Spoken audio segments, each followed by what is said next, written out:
आपका वोट आपकी ताकत, वोट जरूर डालें। इलेक्शन से जुड़ी हर खबर तक ऐप पर डाउनलोड कीजिए तक ऐप। भारत सरकार ने एक बार फिर चीन पर नकेल कसते हुए 54 चीनी ऐप को बैन कर दिया है। इन सभी ऐप को भारत की सुरक्षा के लिए खतरा पैदा हो रहा था, ऐसा बताया जा रहा है। बैन किए गए ऐप में popular game Garena free fire और ऐप लॉक भी शामिल है। 300 से ज्यादा चीनी ऐप को बैन किया गया है। आपको याद होगा कि भारत सरकार ने इससे पहले 20 जून 2020 को चाइनीज ऐप बैन किए थे।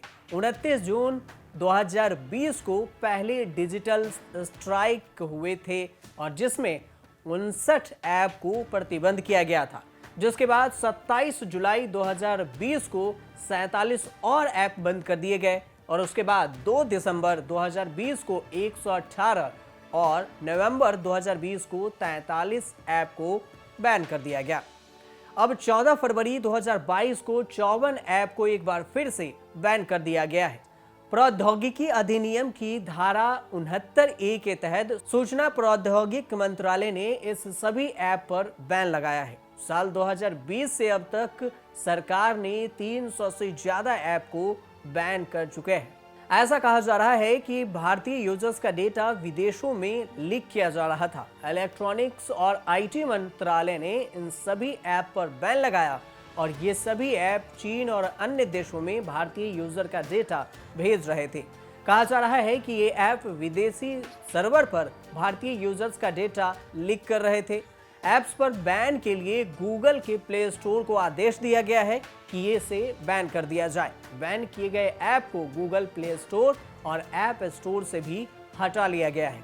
हालांकि इनमें से कुछ ऐप अभी भी यूजर्स के फोन में काम कर रहे हैं, लेकिन वो इसलिए क्योंकि लोगों ने पहले से जो ऐप को डाउनलोड किया हुआ है उनके फोन में ये ऐप एक्टिव है। लेकिन जैसे ही इस ऐप को डाउनलोड से हटाया जाएगा यानी डीएक्टिवेट किया जाएगा, वैसे ही फिर से इस ऐप का काम करना बंद हो जाएगा। हमें मिली जानकारी के मुताबिक ministry of electronics and information technology जल्द ही बैन किए गए ऐप की एक लिस्ट भी जारी कर दी। इस लिस्ट में 54 से ज्यादा चीनी ऐप को बैन किया गया है। लेकिन अब आप सोच रहे होंगे कि कौन कौन से ऐप को बैन किया गया, तो उसमें आपको बता दें कि सरकार ने गरीना फ्री फायर और beauty camera sweet selfie HD, beauty camera selfie camera equalizer, bass booster, cam card समेत 54 ऐप को बैन कर दिया है।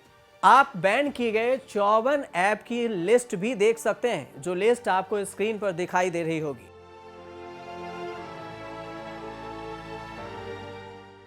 हालांकि सरकार ने इन सभी ऐप को यूजर्स के डेटा सिक्योरिटी को ध्यान में रखते हुए बैन किया है। लेकिन फ्री फायर को जो बैन किया गया, इसके संबंध में न ही गरीना इंटरनेशनल की ओर से और न ही एप्पल या गूगल की ओर से कोई जानकारी दी गई है कि उसे हटाया गया है, लेकिन लिस्ट में इसका भी नाम शामिल है। सरकार ने साल 2020 में कई चीनी ऐप्स को बैन किया था, जिसमें पबजी मोबाइल लाइट और टिकटॉक ऐप भी शामिल थे। हालांकि पबजी मोबाइल भारत में अब BGMI के नाम से भी चल रहा है। लेकिन आपको ये भी बता दें कि ये जितने भी ऐप बैन किए गए हैं उसमें से कुछ ऐसे ऐप हैं जो बच्चों के लिए ज़्यादा ही पसंदीदा था। बच्चों के पसंदीदा ऐप में भी शामिल था। आज के ज़माने में बच्चों को मोबाइल की लत बुरी तरह से लग चुकी है। बच्चों को फ्री फायर, पबजी जैसे गेम्स खेलने की आदत बढ़ती ही जा रही है और ये एक तरह से बुरी आदत भी है। ऐसे में अगर इन गेम्स को बैन किया गया है तो बच्चों की डेली रूटीन पर भी इसका असर देखने को मिल सकता है। पिछले 2 दिनों से free fire Google play store और एप्पल स्टोर से भी गायब है। हालांकि इस मामले में अब तक गेम के डिस्ट्रीब्यूटर मरीना इंटरनेशनल की ओर से कोई भी कमेंट नहीं दिया गया है। लेकिन 300 डिजिटल ऐप को अभी तक जो कुल मिलाकर बैन किया गया है, उसे लेकर ऐसा भी कहा जा रहा है कि भारत एक तरह से चाइना पर डिजिटल स्ट्राइक करना शुरू कर दिया है। आप देखते रहिए न्यूज़ तक।